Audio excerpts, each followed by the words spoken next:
तर हाय नमस्कार. शाळेत शाळा कारखान्यावर तुमच्या पोरांना टाका शाळेत कारखान्यावर. कवा टाकायचंय शाळेत कवा? आता दरवर्षी मी तीच ऐकते, पोरग एक सुद्धा शाळेत नाही तुमचं. काय काय आता संध्याकाळच्या आपल्या बापाने ठेवली का शाळा? हा आणाय चाललंय. नाही गाडी काय करत, मला नाही दिसलं तरी गाडीवाल्याला दिसतंय.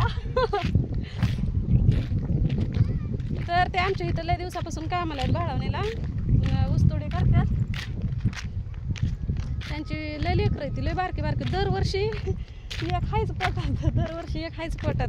गेल्या वर्षी त्यांना सांगितलं होतं ऑपरेशन करा, एक तर महागाई मरणाची आहे. अगं लय आहे ते लेकरं.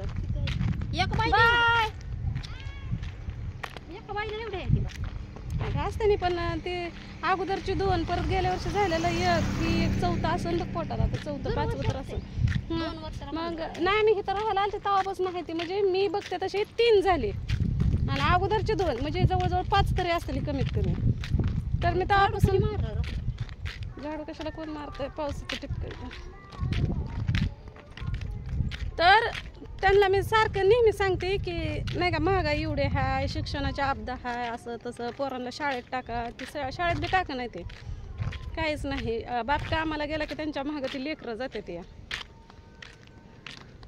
कारण मी यूट्यूबर आहे आणि अगोदर मी वीटभट्टीवर काम करत होते. तरी मला असं वाटत होतं की आपल्याला 2च पुरी बाद झाल्या, कशाला पोरगन कशाला काय. सणाच्या टायमाला किती त्रास करून घेतला म्या. शेवटी शिजरमध्ये ऑपरेशन करून घेतलं म्या.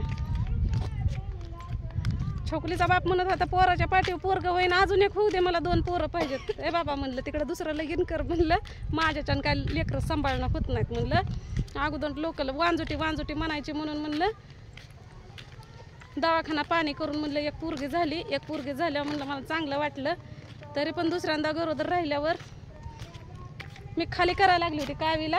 तर सगळी घरातली म्हणली पुरीच्या पाठीवर पोरग होईन, मोकळी होचीन, बहीण भाऊ एकामेकाला होत्याने, राहू दे एवढी बार, मग काय करायचं ती कर. मग कशी बशी झाली कावी, ती बी कावी माझ्या जीवावर उठली होती की. डॉक्टरनं सांगितलं तर बाळ नाही तर बाळाच्या आईच वाचवतो. कावीच्या टायमाला दुनियाचा हाल, अन्न नव्हतं घरात खायला, भावानं घरातून बाहेर काढलेलं, लय जीवाचा हाल, नवरा कामाला नाही. पुन्हा 3 वर्षानं मग सण्या झाला, त्याला बी दुनियाचा खाली करायला गोळ्या खा, ट्रीटिंग कर, हे कर ते कर, कडू खालीच नाही झाला. मग शेवटी परत अजून दवाखाना चालू केला, खाजगी दवाखान्यात गेली, सोनोग्राफ्या कर, हे कर ते कर, बाळ चांगला आहे का, मग ते मंद तर नसल ना, येडं तर नसल ना, अपंग तर नसल ना, असं डोक्यात काय पण वाटून सारख्या सोनोग्राफ्या करायच्या. दोन महिन्याला तर सहज करायचे, 2 महिन्याला करायचे. 8व्या महिन्यात नंतर काय 15 दिवसालाच करायला लागले. शेवटी पोरग जन्मलं तरी का नाही मला कमीत कमी 3 महिने भरोसा नव्हता सण्या की बाबा चांगला असन म्हणून, असा भरोसाच नव्हता. वाटायचं पांगळाच हाय का काय, कोणाच ठावाय, पायाचं उभा धरत नाही, मान देतय सोडून, मान धरत नाही बाया, असं काय बी मनात यायचं. जेव्हा सण्या उभा राहायला लागला, बसायला लागला, तेव्हा माझ्या कुठं मनाची शांती झाली. लेकरं सांभाळणं तर काय सुखाचं आहे का? त्यांचं दुखणं, भाणं, शिक्षण, कपडा लता, खाणं पिणं, खेळणं, सगळ्या गोष्टी त्याच्यामध्ये आल्या. तर आता आम्ही चाललोय बघा शाळेत सण्याला न बुंगीला आणायला. चालत 4 वाजले त्या. इथं सोनी आपली आजारी आहे, जाऊस तर वाजते त्या 5. सोनी आपली आजारी आहे, तरी तिला ओढत चालवली. चालू वाटत नाही ना, बस मग थोडं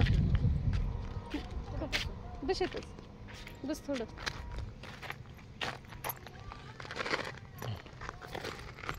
दवाखान्याची बारी करू नको बाई, दमडी नाही जवळ. नवऱ्याला फोन केला तर नवरा माझा म्हणला तुमची आई घाला तसेच.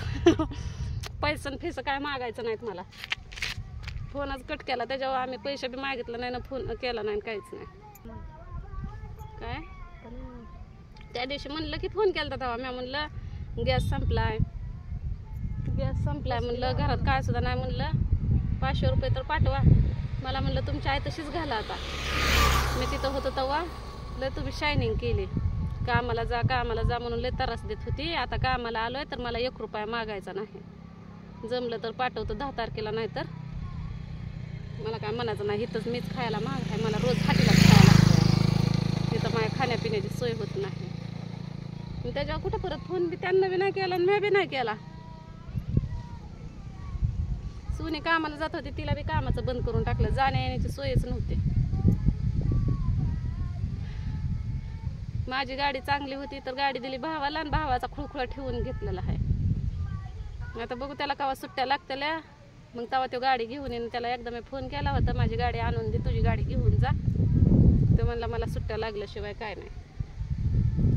तुमच्या गाडीसाठी म्हणला काय मी माझं काम सोडून देऊ का म्हणला. बरेच दिवस झालं भावान मी पण बोलत नाही काय नाही. झालते आमच्या दोघांची पण किरकिर. तेव्हापासून तो कुठं हाय काय त्याचा तपास नाही. त्यानं बी आम्हाला फोन करत नाही ना आम्ही त्याला फोन करत नाही. मी तर त्याचा नंबर ब्लॅकलिस्टला टाकलेला आहे. नेहमी चांगल्या माणसांचंच असं असतं हाल, आहे का नाही का सोने? चांगल्या माणसाचंच का हाल असतं त्याला. चल बसली की थोड्या वेळ. चल आता लय लांब जायचं अजून. चल तर शाळा सुटून यायला घरी संध्याकाळ 6 वाजताला, 6 बी वाजताला, 6:30 बी वाजताला. चालत जायचं तर काय सुखाचं आहे का? म्हणून सोनीला म्हणलं चल जरा मोकळ्या वातावरणात तुला फिरवून आणते, जरा बरं वाटत. तिथं आहे बघ त्या रस्त्याच्या इकडल्या साईडला मेडिकल, तिथनं गोळ्या घेऊन.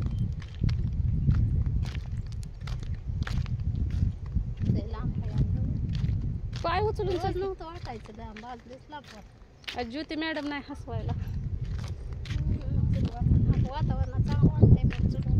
नाही उन्हाळ्याच तर किती आताचे तर हितवर आलोय आपण. चल त्या पुलापर्यंत, पुलापासून पुढे गेलं की मधनं घुसू.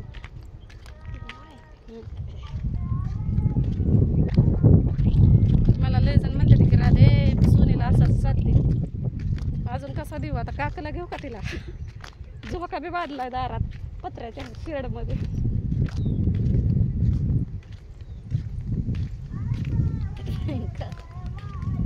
दुखणं आलं का नाही, दुखण्यात सहजासहजी करायचं मला सांगते 1000-500 जातातच. माझी लय चालली तारांबळ. टमटम इकडं चाललंय, जायचं काय महागार आहे.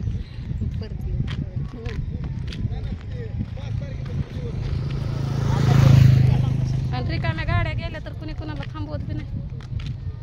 तर चला बाय, जाते सोनीला घेऊन. दवाखान्यात बी जाते तसं शाळेत बी जाते.